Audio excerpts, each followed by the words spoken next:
नमस्कार, मी ऋषिकेश हेंद्रे. माझ्या महाऋषिटेरियन टेल्स या यूट्यूब चॅनलवर तुमचे सगळ्यांचे स्वागत. मिर्झा राजांच्या कामाचा वेग प्रचंड होता. इतर मोगली सरदारांप्रमाणे ते सुस्त, चैनी आणि कामचुकार नव्हते. 3 मार्च ते 15 मार्च पर्यंत त्यांनी सगळी व्यवस्था पूर्ण केली आणि स्वतः दिलेर खानासह सासवड आणि पुरंदरकडे कूच करणार होते. या मोहिमेची पहिली रणभूमी सासवड आणि पुरंदर हीच ठरणार होती. महाराजा जसवंत सिंहाने 6 महिने झुंजून सिंहगड त्याला जिंकून घेता आला नव्हता आणि बहुतेक म्हणूनच पुन्हा एकदा सिंहगडाकडे जाण्याचे जयसिंहाने टाळले. पुरंदर पुरंदर म्हणजे इंद्र. पुरंदर म्हणजे शत्रूंचे किल्ले जिंकणारा, शत्रूला हरवणारा, शत्रूला परास्त करणारा. पुरंदर स्वराज्याचा एक बलाढ्य आणि दुर्लाघ्य असा किल्ला. पुण्याच्या आग्नेयेस साधारण 40-50 किलोमीटरवर पुरंदर उभा होता. बापदेव घाटाच्या 5-6 मैल पुढे पूर्व पश्चिम जाणारा एक मोठा पर्वत निर्माण झाला आहे. त्याला इंद्रनील पर्वत असे म्हणतात. या प्रचंड पर्वताच्या टोकावर पुरंदर आणि त्याच्याच शेजारी त्याचा जुळा भाऊ वज्रदुर्ग म्हणजेच रुद्रमाळ हे दोघे थांड मांडून बसले आहेत. पुरंदर आणि वज्रगड यांचा घेरा जवळपास 4 ते 5 कोसाचा आहे. गड खूप उंच, त्याची समुद्र सपाटीपासूनची उंची 4472 फूट म्हणजेच 1387 मीटर आणि जमिनीपासून त्याची उंची साधारण 2500 फूट. प्रचंड मोठा घेरा असलेला पुरंदर 2 भागात विभागला गेला होता. साधारण 2100 फुटावर पुरंदरची माची आणि त्याच्यानंतर 2500 फुटावर पुरंदरचा बालेकिल्ला. बालेकिल्ला आणखीनच बळकट, सर्व बाजूंनी भिंतीसारखे सुरुंग लावून तासलेले कडे, किल्ल्याच्या तटबंदीमध्ये हत्ती बुरुज, फत्ते बुरुज, शेंद्र्या बुरुज यासारखे 24 बलाढ्य बुरुजांनी बळकटी केली होती. अशा बलाढ्य गडाशेजारी त्याच डोंगर माळेवर त्याचा जुळा भाऊ रुद्रमाळ किंवा वज्रगड त्याच्या खांद्याला खांदा लावून उभा होता. वज्रगडाची उंची पुरंदरपेक्षा थोडी छोटी होती. हे दोघेही गड जरी एकाच डोंगरावर असले तरी त्यांना भैरवखिंडीने विभागले होते. पुरंदरवरूनच महाराजांनी फत्तेखानाविरुद्ध स्वराज्याची पहिली लढाई लढली होती. यावेळीही मोगल पुरंदरवर नक्की हल्ला करणार हे ओळखून महाराजांनी या दोन्ही गडांवर शिबंदी, दारुगोळा आणि धनधान्य भरून हे दोन्ही किल्ले भांडते केले होते. किल्ल्यावरती किल्लेदार म्हणून एका महाप्रतापी सरदाराला नामजद केले होते आणि तो सरदार होता मुरारबाजी देशपांडे. जावळीच्या मोऱ्यांच्या चाकरीत असलेला मुरारबाजी मोऱ्यांच्या युद्धानंतर स्वराज्याच्या सेवेत दाखल झाला आणि तेव्हापासून मुरारबाजीने आपले इमान स्वराज्याच्या आणि शिवाजी महाराजांच्या पायावर ठेवले होते. मुरारबाजी आपली फौज घेऊन आधीच पुरंदरवर दाखल झाले होते. मराठ्यांनी मोर्चे लावून किल्ला सज्ज करून ठेवला होता आणि आता ते मोगलांची वाट पाहत. 24 मार्च 1665 रोजी मिर्झा राजे पुण्याकडून सासवडकडे निघाले. त्यांच्या पुढे दिलेर खान पठाण आपले अफाट सैन्य, तोफगोळा, शस्त्रास्त्रे असा सगळा सरंजाम घेऊन चालला होता. दिलेर खान आपल्या एवढा प्रचंड सरंजामाबरोबर हळूहळू पुढे सरकत होता. हडपसरकडून लोणी काळभोर वरून तो लवाजमा पुढे सरकला आणि त्यानंतर तो राजेवाडीला पोहोचला.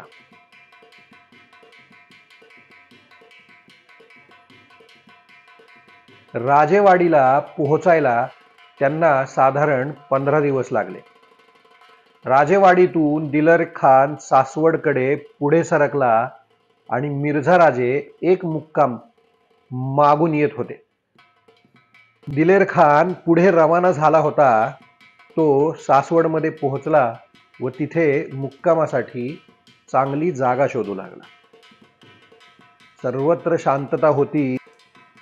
ही नीरव शांतता चिरून अचानक गडबड गोंधळ उडाला आणि एकच कल्लोळ उडाला. पुरंदरवरून मराठ्यांनी दिलेर खानावर हमला केला होता. मोगलांवर मराठ्यांची धाड पडली होती. एकच कापाकापी आणि ओरडाओरडी सुरू झाली. लगेचच दिलेर खानाने सुद्धा आपल्या फौजेचे मोर्चे बांधायला आणि मराठ्यांवर उलट हमला करायला सुरुवात केली. परंतु तोपर्यंत मराठ्यांनी त्यांची बरीचशी कापाकापी केली होती. दिलेर खानाने प्रयत्नपूर्वक मराठ्यांना मागे रेटले. मोगल सावध झाल्याचे पाहून मराठ्यांनी माघार घेतली. दिलेर खानाला सलामी देण्याचे काम झाले होते. मराठी फौज मागे फिरली आणि पुरंदरच्या वाटेला लागली. दिलेर खानाला मराठ्यांची पहिली सलामी मिळाली होती, पण त्यामुळे दिलेर खान प्रचंड संतप्त झाला होता. त्याला मराठे असे पहिल्याच दिवशी अचानक हमला करतील असे स्वप्नातही वाटले नव्हते. त्याने मराठी पाणी ओळखलेच नव्हते.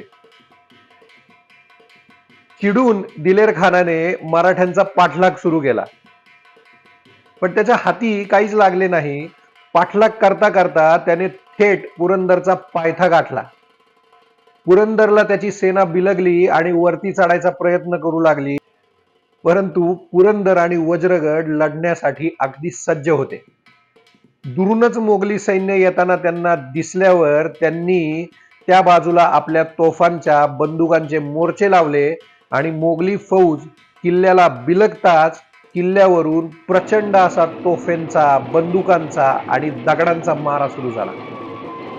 तो मारा सहन न झाल्याने मोगल एकदम मागे हटले आणि त्यांचा किल्ल्यावर हमला करण्याचा बेत धुळीला मिळाला. दिलेर खानाच्या फौजेला किल्ल्यावर चढता आले नाही, परंतु त्यांनी गडाच्या पायथ्याशी तळ ठोकला. खानाने एक मुक्काम पाठीमागे असलेल्या मिर्झा राजेंना हा घटनाक्रम कळवला आणि पुरंदरला मोर्चे लावत असल्याचेही कळवले. अचानकपणे पुरंदरचे युद्ध सुरू झाले. मोगली सैन्य पुरंदरच्या पायथ्याशी जमू लागले. मिर्झा राजे जयसिंगांनी किरत सिंह आणि राजा रायसिंग, कुबात खान, मित्रसेन, इंद्रमण बुंदेला, बादल बख्तियार खान इत्यादी सरदारांना 3000 स्वारांसह किल्ल्याकडे रवाना केले. स्वारांच्या पाठोपाठ तोफखाना आणि मोर्चे बांधणीसाठी लागणारे सामानही त्यांनी रवाना केले आणि आता पुरंदर वेढला जाऊ लागला.